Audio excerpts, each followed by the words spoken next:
Hello students, next question है exercise 7.50। इसमें कह रहा था degree of ionization of 0.1 molar bromo acetic acid solution is 0.132 है। Calculate the pH of the solution and the pK of the bromo acetic acid निकालना अपने को। Clear हो? तो दोस्तों ये सपोज करो कोई प्योर वाटर है। क्या है? प्योर वाटर है। तो इसमें क्या होता है कि कुछ वाटर के जो मॉलिक्यूल्स होते हैं ना वो क्या होते हैं? डिसोसिएट होते हैं। ठीक है, तो डिसोसिएशन होने पर इसकी रिएक्शन अगर मैं लिखूंगा तो क्या लिखूंगा? H2O liquid plus H2O liquid H3O positive aqueous plus OH minus aqueous. Clear हो गया? अगर मैं आयोनाइजेशन कांस्टेंट या आयोनिक प्रोडक्ट ऑफ वाटर पूछूं आपसे तो क्या लिखोगे? KW equal to 1.0 into 10 to power minus 14। और इसमें इनकी कंसंट्रेशन एट इक्विलिब्रियम में 10 टू पावर माइनस 7 मोलर और 10 टू पावर माइनस 7 मोलर। अभी प्योर वाटर है तब। क्लियर होगा? अगर इस प्योर वाटर में मैं डाल रहा हूं अब ब्रोमो एसिटिक एसिड, इस गिलास में सपोज करो ब्रोमो एसिटिक एसिड है और मैं इसमें ऐसे डाल रहा हूं, मिक्स कर रहा हूं, और मैं जब तक मिक्स करता रहूंगा जब तक इस सॉल्यूशन की मोलरिटी 0.1 मोलर नहीं आ जाए तो मैं इसमें ये मिक्स कर दिया। अब इस सॉल्यूशन की मोलरिटी कितनी है? कंसंट्रेशन कितनी है? 0.1 मोलर है। मैंने जैसे ही इसमें ब्रोमो एसिटिक एसिड डाला, ब्रोमो एसिटिक एसिड डिसोसिएट होना चालू हो जाता है। क्या होना चालू हो जाता है? डिसोसिएट होना चालू हो जाता है। और वो किस तरह डिसोसिएट होता है? उसकी reaction bromo acetic BrCH3COOH aqueous plus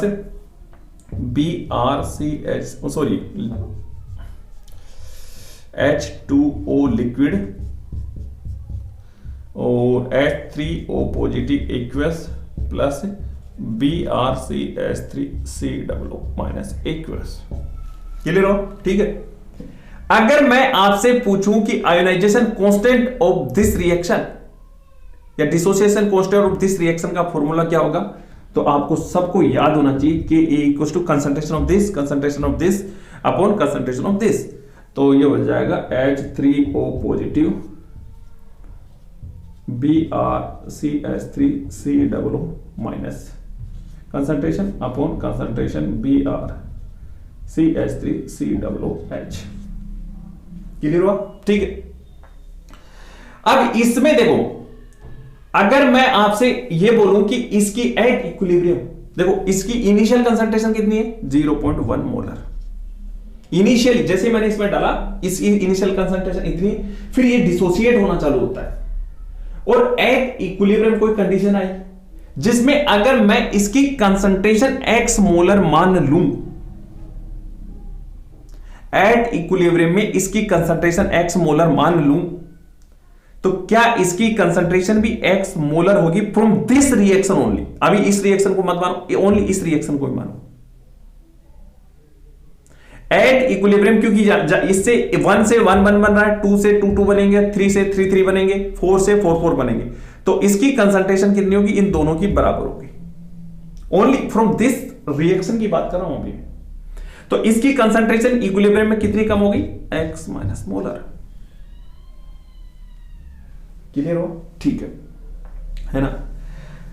अब इसमें कह रहा है कि इसमें आपको क्या दे रखा है? डिग्री ऑफ आयोनाइजेशन दे रखी है, अल्फा की वैल्यू दे रखी है। क्या दे रखी है? अल्फा की वैल्यू दे रखी है। Degree of ionization, degree of ionization होती है कि कंसंट्रेशन ऑफ H3O पॉजिटिव, क्या बोला हूं मैं? Concentration of H3O positive upon concentration of this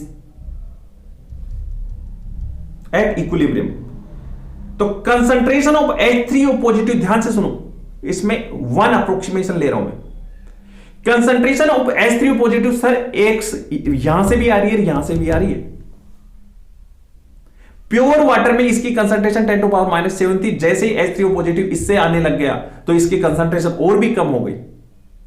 तो x प्लस वाई, अगर ये इसकी कंसंट्रेशन y मानता हूं तो x के कंपैरिजन में y बहुत ही स्मॉल है, तो क्या मैं इसको जैसे x प्लस वाई, तो क्या मैं इसको नेग्लेक्ट कर दूं? और 0.1 माइनस एक्स, ये x इसके कंपैरिजन में वेरी वो है, तो क्या इसको मैं ऐसे लिख सकता हूं?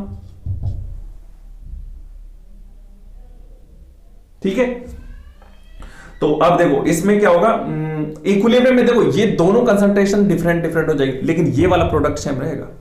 ठीक है, तो इसमें अल्फा की वैल्यू कितनी दी रखी? 0.132 बराबर x इक्वल टू 0.1, तो x इक्वल टू आ गया 1.32 into 10 to power minus 2 molar. x की वैल्यू कितनी आ गई? 1.32 into 10 to power minus 2 molar. इसकी वैल्यू, अगर इसकी वैल्यू है तो इसकी भी वैल्यू इतनी होगी 1.3 into 10 to power minus 2 molar. अब मैं क्या इसको रब कर सकता हूं? आप चाहो तो मुझे और भी कुछ निकालने हैं। अगर H3O पॉजिटिव की कंसंट्रेशन, अगर किसी सॉल्यूशन में, अगर इस सॉल्यूशन की में H3O पॉजिटिव की कंसंट्रेशन आपको पता लग गई, तो क्या इसका pH निकाल सकते हो?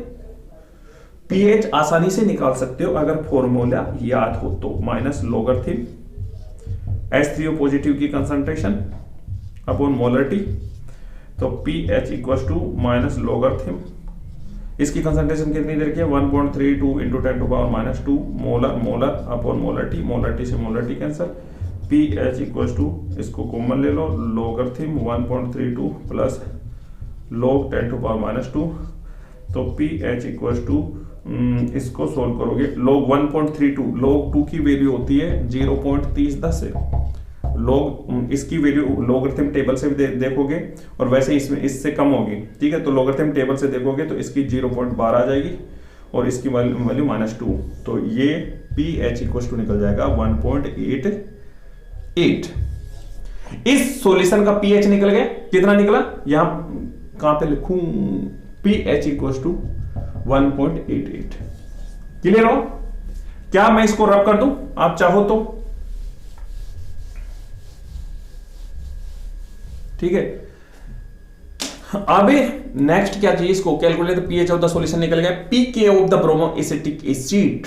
pK के लिए आपको Ka निकालना पड़ेगा पहले, तो पहले तो Ka निकालो। Ka इक्वल टू, दोनों x है तो 1.32 इंटू 10 टू पावर माइनस 2 का होल स्क्वायर कर दो, डिवाइड बाई इसको 0.1, तो Ka इक्वल टू 1.32 का स्क्वायर करोगे तो 1.74 इंटू 10 टू पावर माइनस 4, और इसको ऊपर ले जाओगे तो 10 टू पावर 1, तो Ka इक्वल टू आ जाएगा 1.74 इंटू 10 टू पावर माइनस 3।